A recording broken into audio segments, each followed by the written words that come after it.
माननीय सभापति महोदय, मैं आपका बहुत आभारी हूं जो आपने मुझे इस बिल पर बोलने के लिए समय दिया है। यह जो बिल सहकारिता समिति को एक समिति में भेजने का निश्चय किया गया है, जिस पर कल से बहस हो रही है, उस पर मैं आपके आदेश से कुछ कहना चाहता हूँ। श्रीमान, इस बिल को देखा जाए तो यह समझ में आता है कि यह कार्य नया बिल नहीं है, बल्कि जो सन 1912 का कानून है उसी की लाइन पर बनाया गया है और कोई नई बात नहीं रखी गई है। श्रीमान, इसमें सहकारी खेती की बात रखी गई है। अगर यह कहा जाए कि यह कोई नई बात नहीं है तो गलत नहीं होगा।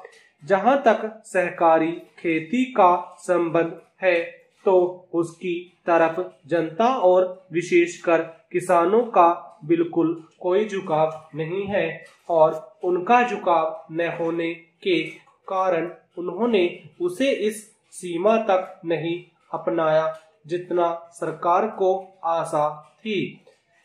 श्रीमान, आपको मालूम है कि नागपुर कांग्रेस में यह प्रस्ताव पास हुआ है कि सहकारी खेती कराई जाए। पूरे देश में इस समय इसका जोर चल रहा है और इसको लाने के लिए न मालूम इसके कितने रूप रखे गए हैं। यह कहा गया है कि इसके अंदर कोई जोर नहीं है। अभी एक माननीय सदस्य कह रहे थे कि राजनीतिक पार्टी के लोग यहाँ पर सहकारिता के संबंध में कुछ कहते हैं और बाहर किसानों से कुछ और ही कहते हैं। वे किसी से यह भी कहते हैं कि तुम्हारी जमीन छीन ली जाएगी। मैं यह निवेदन करना चाहता हूँ कि यह जो कहा गया है और किसानों के अंदर जो भावना पैदा होती है वह इस बिल से साफ स्पष्ट होती है कि वह गलत भावना नहीं है। मैं यह जानता हूँ कि जब किसान पार्टी का जोर बढ़ा और किसानों की आवाज ऊंची हुई तो सरकार ने और हमारे नेताओं ने यह कहना शुरू कर दिया कि हम सहकारी खेती को किसानों के ऊपर लादना नहीं चाहते, बल्कि यह तो किसानों की इच्छा पर है। लेकिन इसके साथ ही साथ एक बात मैं पहले भी निवेदन कर चुका हूँ और फिर भी निवेदन करना चाहता हूँ। नेताओं का अपना विचार होना चाहिए। किसी सभा में जब यह कहा गया कि शुरू की गई है यह तो अंत में सामूहिक खेती की तरफ ले जाए। माननीय सभापति महोदय, उन्होंने साफ कह दिया कि अगर सामूहिक खेती होती है तो इसमें भी मुझे कोई आपत्ति नहीं है। मैं यह कहना चाहता हूँ कि इस बिल को देखने से यह साफ स्पष्ट होता है कि उस सहकारी समिति के जितने सदस्य होंगे वह अपनी अपनी जमीन को एक साथ लेकर लेंगे और अगर समिति से निकलना चाहेंगे तो एक साथ अधिक जमीन उसको नहीं मिल सकती है।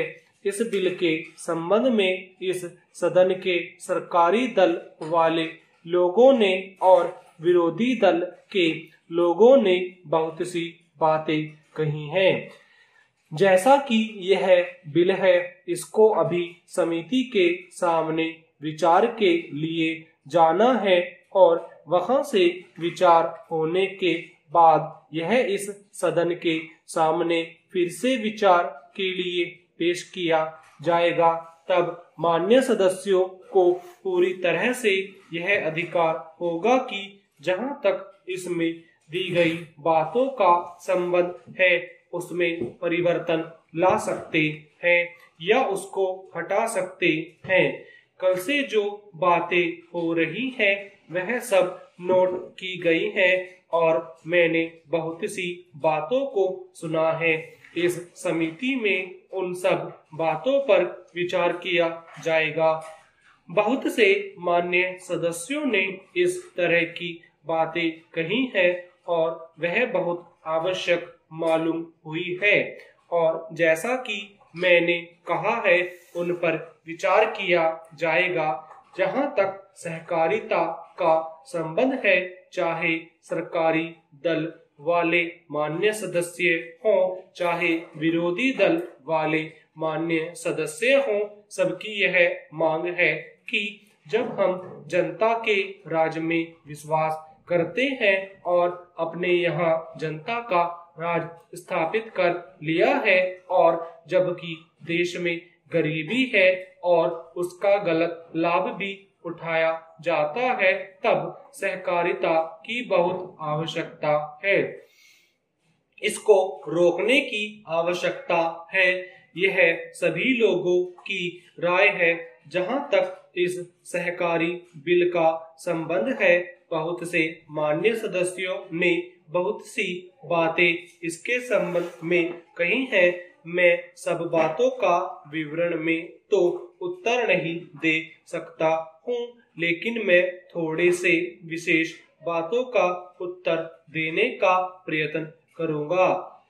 जैसा मैंने अभी कहा, जब हमने अपने यहाँ जनता का राज स्थापित किया है तो हमें अपने समाज के ढांचे को बदलना पड़ेगा। हमारे यहाँ गरीबी और अमीरी चली आती है।